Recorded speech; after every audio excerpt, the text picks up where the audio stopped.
Hey folks, Halfmoon here, and right now I'm gonna talk to you about this neat little fixed blade here. So this is the ESEE Izula 1, because as you probably know there's an Izula 2 available, which is the exact same knife but only with a longer handle. So it is supposed to be a neck knife, but as Blunt Truth for You pointed out, the sheath is maybe too bulky for a neck carry, which I don't mind at all, because I've never carried this knife around my neck. I generally attach it to my belt with some paracord, or leave it in my pocket or in my bag. So I'm gonna tell it right now, no surprises here, but it is a fantastic knife, and it could have been my all-time favorite knife, right up there with the Millie, and I'm gonna explain why it's not later in the video.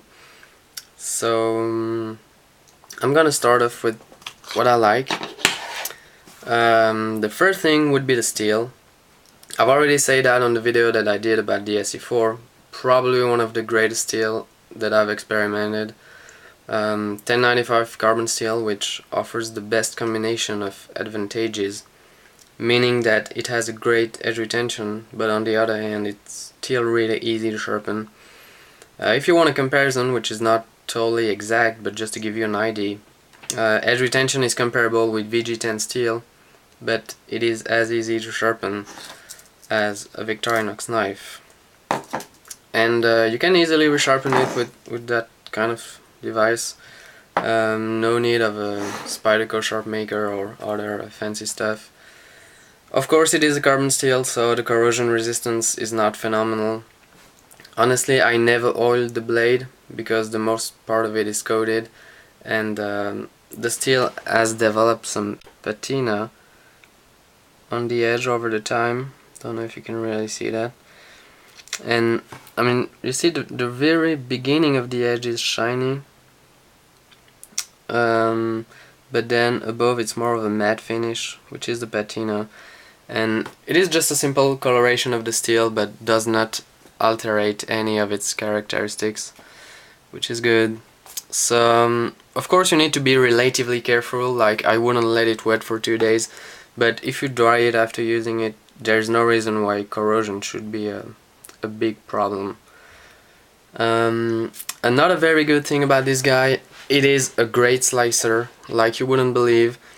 With its thick blade and its rough coating, it shouldn't be, but it slices really well with no effort. I was kind of surprised, and for woodworking this knife is a killer. Because of its small blade, it's really easy to make some really precise carvings, and it has a great ability to penetrate easily into wood. So another great surprise here. It is also an extremely solid knife. You can put it through hell, it's not gonna fail.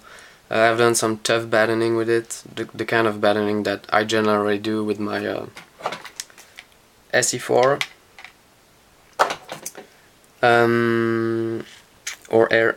No, this is the SE4, not the RC4. And it worked perfectly fine, and the coating is extremely resistant. I haven't any scratch on it, as you can see. Looks like brand new. Phenomenal, you know, as tough as a big knife but as precise as a small one. It's kinda crazy. The ergonomics are great. The handle is just maybe a little short, you know.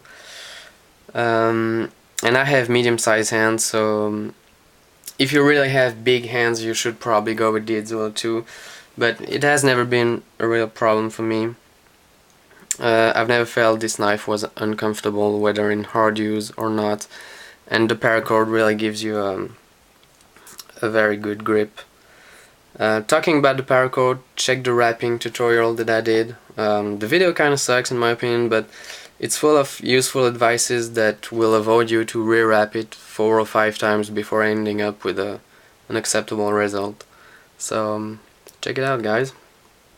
Which brings me to another cool feature. It is the possibility that you have to customize it, and you can choose if you want to wrap it or not, which wrapping you want to do, and there are a lot of cool tutorials on YouTube for fancy wrappings, and you can choose different colors or even mix 2 colors, which leads to an infinity of possible Izulas. So that's pretty cool. On mine I did a blue classic wrapping. I think it's quite beautiful with the black coating. So yeah, a lot of very good things in this knife, you know. Now let's check the downsides of it.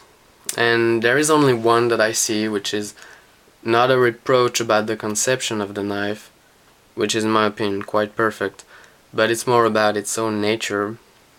It is a fixed blade, and it is not as easy to EDC as a folder, because you obviously cannot close it, so it's gonna be bigger. So if I put in my pocket of my jeans in a vertical carry in the pocket, the whole knife fits entirely in it, which is good when I'm up, but when I sit down or when I drive, it's definitely not so comfortable. It's quite easy to take it out of the sheath, but not that much to put it back in.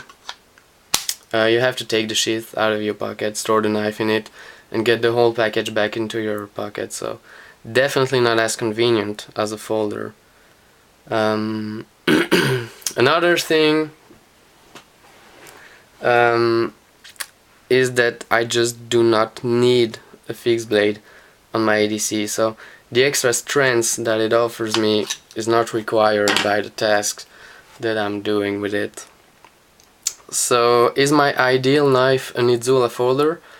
I don't know if ESEE already produced it or not. I had seen a picture of it. It was kind of a prototype, I think, so I don't know if it is or will be available, but no, wouldn't be my ideal knife, I think, because you're losing pretty much everything that makes the charm of this one. So yeah, no, I'm kind of complicated, but it's kind of frustrating, you know, because I absolutely love this knife. I like to carry it when I'm out for a hike, plus it's really light, forgot to mention that, but it's really light. And I actually do not EDC it anymore. I did it for a couple of weeks and then go back to my folders. So yeah guys, fantastic knife here. And if you have the need of a fixed blade in your EDC, which is not my case but maybe yours, it might be the best catch you'll ever find, because it is such an outstanding and affordable product. I got the whole kit for 50 euros, by the way.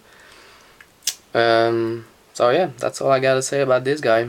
Thank you for watching guys, and as usual your comments or subscriptions are welcome. Goodbye.